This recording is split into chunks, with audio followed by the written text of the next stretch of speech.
you ready? Yeah. Yes! This is the Ross Kaminsky Show. You're a great American. Now, Ross Kaminsky. Come on, man. On Denver's talk station, 630 KHOW.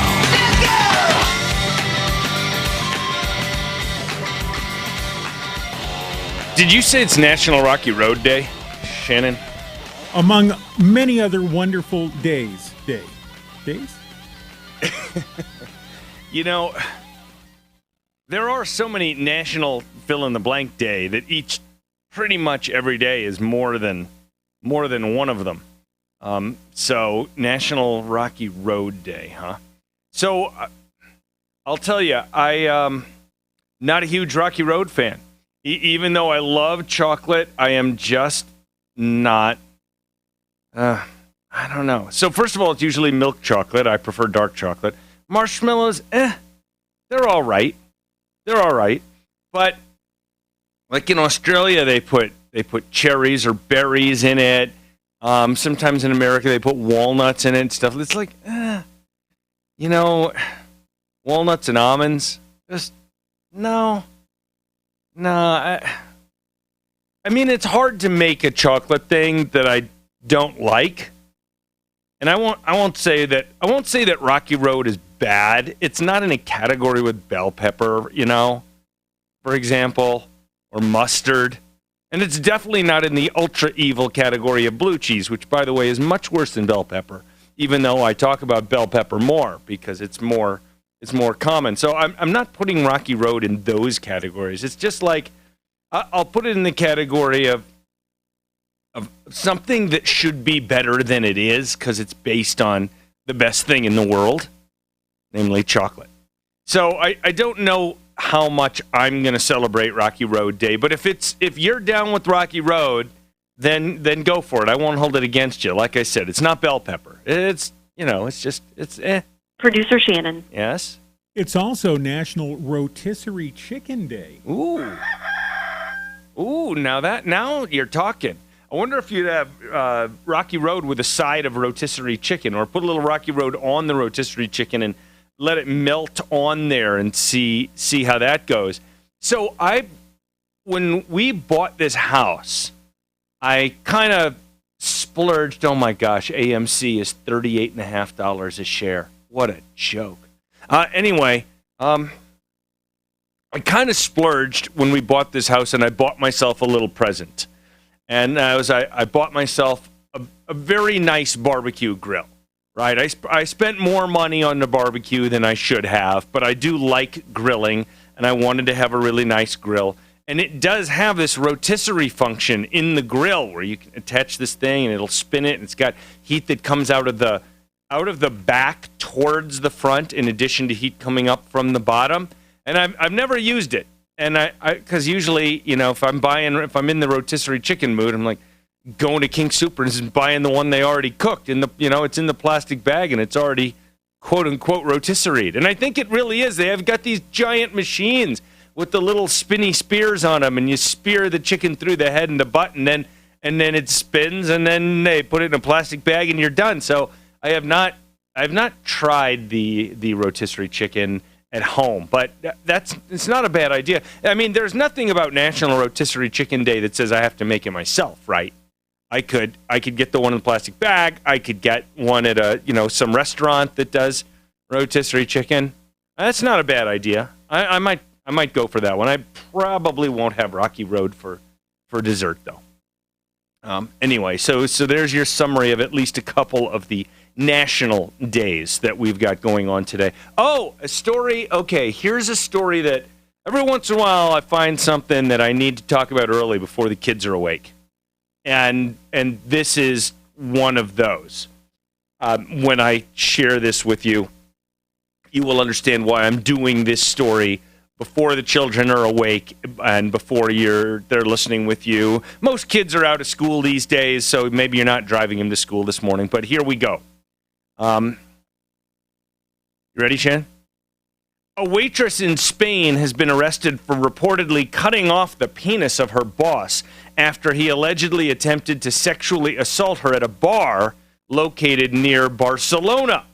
Actually, this is from, gosh, I think this is from Newsweek. Yeah.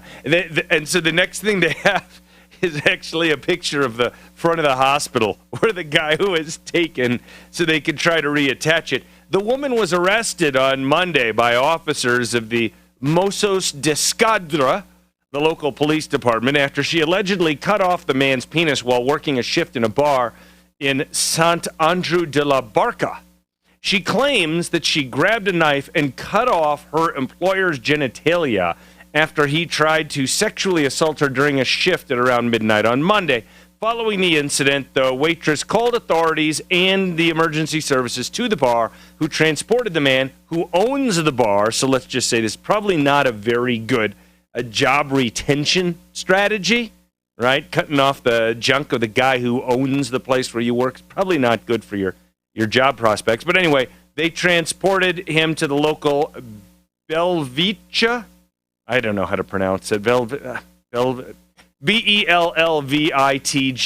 That's a weird one. University Hospital for an emergency operation to attempt to reach his genitalia. Oh my gosh, that is a bad pun, Shannon.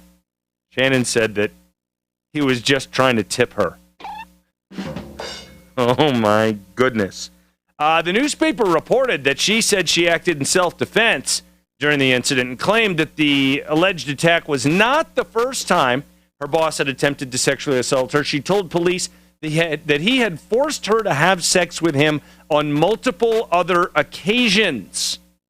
The bar owner remains in the hospital. The woman is being held at the regional police station. It is unclear at this time whether the emergency treatment was successful. Okay, then.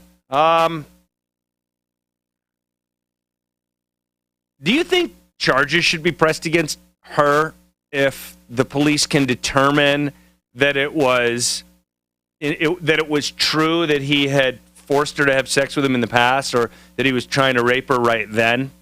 I kind of think if they can prove that, they should probably just call it about even. Seems kind of fair. I mean, even, in such a woke culture, it's hard to talk about this without thinking someone's going to get mad at me for something. So, like, it's no, even before we got into woke culture, it was never okay to try to rape somebody or try to force someone to have sex with you, right? I wouldn't say that depending on how far it goes and exactly the tactics used, but like a non-violent but still slightly coercive attempt to get someone to fool around with you should probably not be met with dejohnsonation on a first offense. But a second or third offense, yeah, maybe. There is a story out of India in 2017. There was a Hindu religious leader with a very long name, Ganji Shanada Tirthapada, who was visiting this woman's home to pray for her father repeatedly. At least he said he was visiting there to pray for her father because this religious leader sexually assaulted this 23-year-old, at the time, 23-year-old woman repeatedly.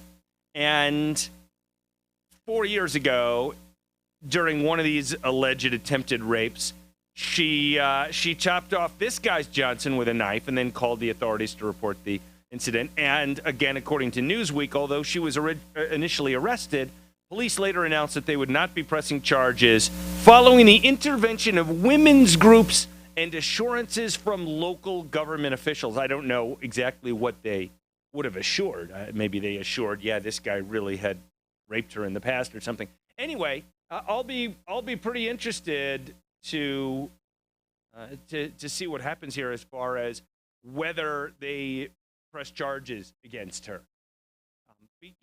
Let's put it this way. First of all, I don't think the first offense should be. I don't think the punishment for a first offense should be dejohnsonation of the offender. But if it's second, third, fourth offense, and this is a key point, okay? If the particular thing that was cut off was exposed to the degree that it was easy enough for her to just grab a knife and cut it off, then it was probably in a place that it shouldn't have been. It's like if your kid sticks his hand in the cookie jar and you know, and your kid knows you're not allowed to take a cookie, you might slap the kid's hand and, grab the kid's hand and slap it and say, don't do that anymore. That's kind of like this, right? It's similar. Anyway, now you know why I wanted to do that story before the kids were awake. Yeah.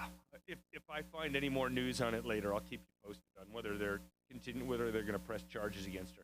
All right. So you probably recall that when I was in college, my major was political science, but it was really foreign policy more than domestic policy, in part because and domestic politics, because it's so much easier to study and learn about American politics living in America just by watching TV and reading newspapers and talking to people here. It's a lot harder to, really learn about things going on in foreign countries without putting a little more effort into study such things. So that's what I did. And I studied Soviet politics and I studied Chinese politics, and I remain fascinated by all of that, although Russian politics aren't particularly interesting these days. Not a lot of dynamism there, just sort of one dictator running the show, and that's about it.